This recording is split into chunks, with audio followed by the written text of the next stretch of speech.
Seventh question is name two metals which will displace hydrogen from dilute acids and two metals which will not.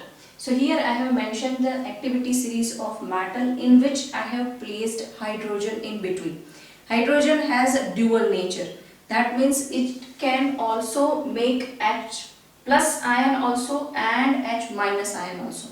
It can also behave as if positive ion, it can also behave as if negative ions. So hydrogen is always shows the behavior as if it is a metal. So we can place hydrogen in between the metal. Hydrogen can displace metal from the solution and other metals can displace hydrogen from the dilute acid. So what all metals can displace hydrogen? The metals which are placed above hydrogen, they all are reactive compared to hydrogen. So all this metal can displace hydrogen from the dilute acid. But all the metals which are placed below the hydrogen, they cannot displace hydrogen from the dilute acid. If you have a solution of this metal, then hydrogen can displace it because hydrogen is reactive compared to all this matter. So when we are writing example that two metals which can displace hydrogen. So from this metal, any metal we can write. For example, we can write aluminium, we can write zinc. Both this metal can displace hydrogen from its solution. Now, the metals which cannot displace hydrogen. Why? Because they are less reactive compared to hydrogen. So we can write any noble metal like gold, platinum, silver, or we can write copper, Hg, gold, any metal from this metal we can write. These metals cannot displace hydrogen from the solution because they are less reactive. Whereas all these metals are reactive compared to hydrogen. So they can displace hydrogen from its solution. So this activity series you have to remember it. So this will be helpful for you in exam in displacement reaction.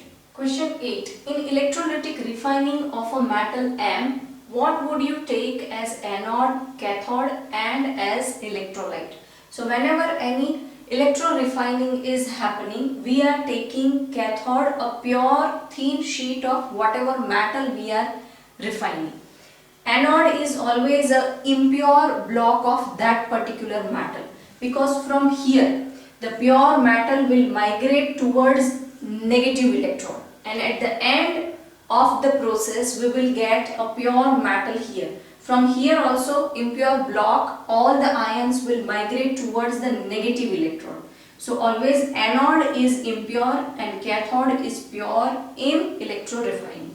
Now electrolyte we are always taking a salt solution of metal M. For example, if we are refining a copper, then copper salt solution we are taking. For example, copper sulfate solution we are taking. Salt solution of that particular metal we are taking. So this is the fixed thing that impure metal will be at the anode, pure metal will be at the cathode, and that particular metal salt solution we are taking as electrolyte. We have discussed electro refining of copper and the full video link I have given in the description. If you have any doubt regarding that, please go through that video. Ninth question is, Pratyush took sulfur powder on a spatula and heated it. He collected a gas evolved by inverting test tube over it.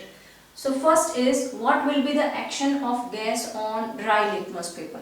First of all, whenever you are using a dry litmus paper with any gas, it will not show any of the effect. Because whenever a substance is acidic and basic, it will give H plus and OH minus ion in presence of water.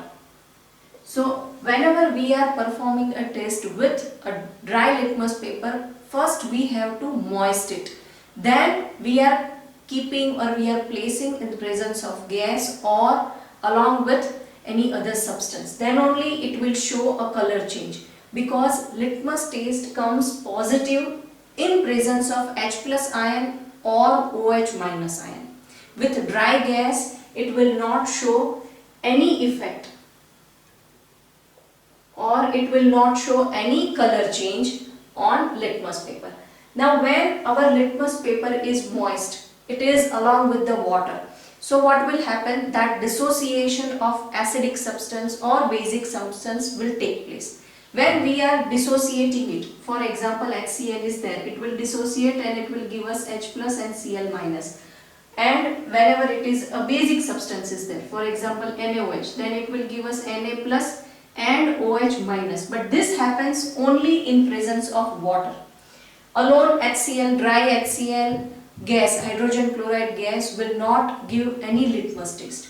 So when it is a moist litmus paper is there, then which is this gas is evolved when sulfur is burning in presence of oxygen, it will produce sulfur dioxide gas. Sulfur is non-metal and oxide of non-metal is always acidic in nature. So non-metals oxide are acidic. So this gas, which gas we are getting here? Sulfur dioxide gas. So this gas will turn blue litmus paper into red. It shows acidic effect on dry litmus paper. So it will turn blue litmus paper red. Now second question, write balanced equation for the following or for this experiment. So when sulfur is burning, it burns in presence of oxygen, we will get sulfur dioxide gas. When sulfur dioxide gas react with H2O, why H2O? Because here our litmus paper is moist. So it will give us H2SO3. This is sulfurous acid.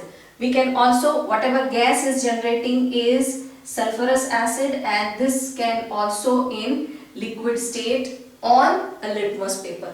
So this will give us sulfurous acid. The formula of that is H2SO3.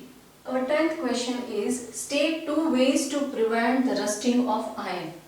So these are the ways to prevent rusting of iron. We can either paint it, or we can apply grease or oil, or we can coat it with the zinc, or we can galvanize it. Then 11th question is, what types of oxide are formed when non-metal combine with oxygen? For example, sulfur will react with oxygen and it will give us sulfur dioxide, or we get carbon dioxide out of carbon and oxygen. So these two oxides are non-metallic oxide and they are acidic in nature. When metal is react with oxygen, it will give us metallic oxide, and all the metal oxides are basic in nature. So there are total 3 types of oxides: acidic oxides, basic oxides and amphoteric oxides. Some of the oxides shows property of acidic as well as basic oxides. So those oxides are known as amphoteric oxide. Zinc oxide and aluminum oxide are amphoteric oxide, whereas potassium oxide, sodium oxide, these are basic oxides, whereas non-metallic oxide like sulfur dioxide and carbon dioxide are acidic oxide.